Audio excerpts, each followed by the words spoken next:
Well, good morning, friends. Mark Holmes here, and as always, thank you guys for watching, commenting, subscribing, and being part of the Jobu Sports Report. Without you guys, this literally does not work, man. I am out here busting a hump, trying to get things taken care of. There's just not enough hours in the day. And of course, the Dallas Cowboys, they're doing the same. They are busting a hump because they are trying to make the team better. That's right, that they are trying to make the team better. Stephen Jones has said, we're looking for value picks. That's right, we are looking for value picks. Well, I'm trying to understand the love fest between the Cowboys and the Texans. Because, Joe Thomas, linebacker, who got $2 million to go to the Texans. And I'm still kind of wondering that $2 million is all that they paid him? You mean Joe Thomas, who knows our system, familiar, our own, wasn't worth $2 million? I hope that doesn't end up being like a couple years from now, we look at that like the Anthony Hitchens situation, because we definitely need some linebackers. But I digress. The Cowboys have had another big signing, okay? We had one big signing of Ty Nsekhe. He's big. Ty Nsekhe is like 6'8", 330. Well, this is another big signing. Carlos Watkins, defensive end for the Texans. 4 years in the league. Last year, he had 11 starts. He did have two sacks, and 27 tackles, and will be part of the Dallas Cowboys rotation. What does this mean? Good question. Because now I wonder, where are we with Aldon Smith? Now, don't get me wrong. He's a big man. He's 6'3", 300 pounds. Defensive end. Don't know if he can play tackle as well, because you have to look at it from defensive end standpoint. Randy Gregory, DeMarcus Lawrence, Aldon Smith, if you were bringing him back as well. Bradley as well.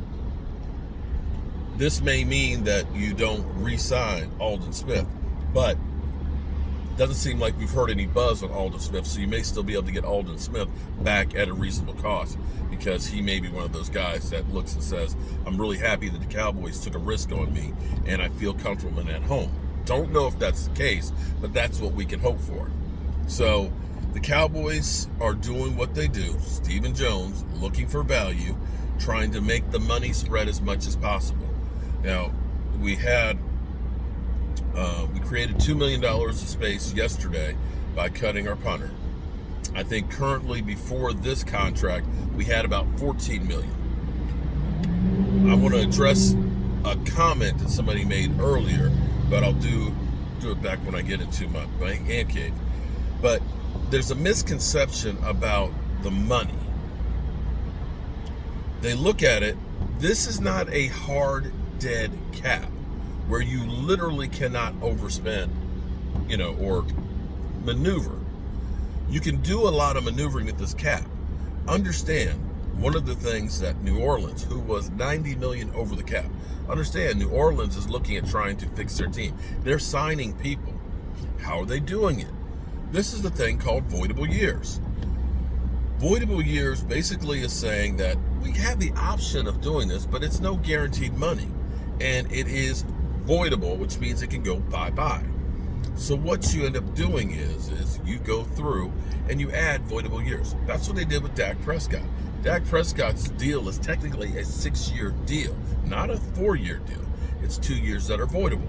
They did this so they could spread the money out and make the hits lessened, which is why Dak Prescott is not the biggest money taker on our cap this year.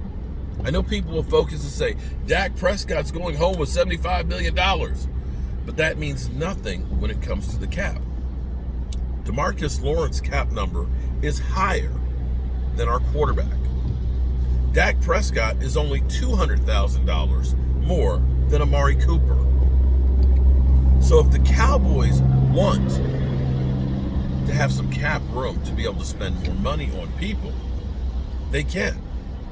You take D-Law's contract, his salary for this year, and say, you know what, I'm going to convert $15 million of that into a we're going to add a voidable year and we're going to convert 15 million. You divide it up by the years.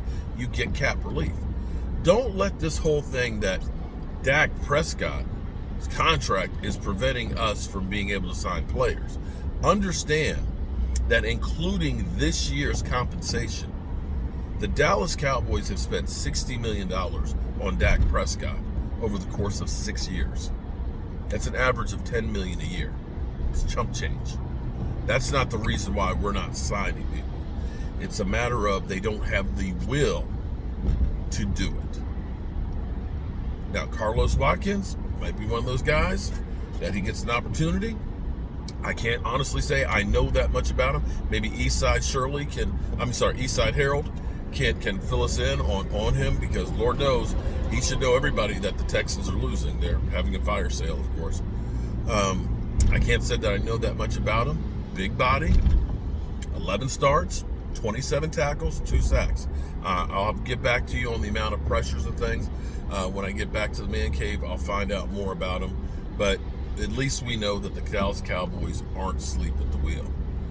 I'm hoping that this ends up being some guys that we signed that actually have staying power. Because if I have any gripe about the Dallas Cowboys is, as we look at free agents we sign,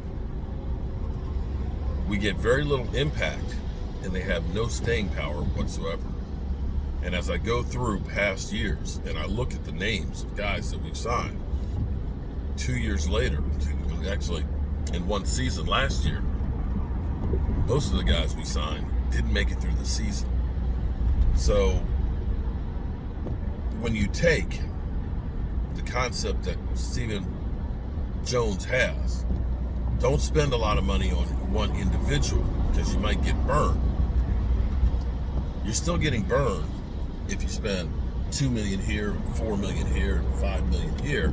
If none of them pan out, it's still as bad as you taking a risk on a bigger name player. So, I wish I had bigger news, but I'd like to know. I'd like to know more about him. But I think there are some good players out there that we can get.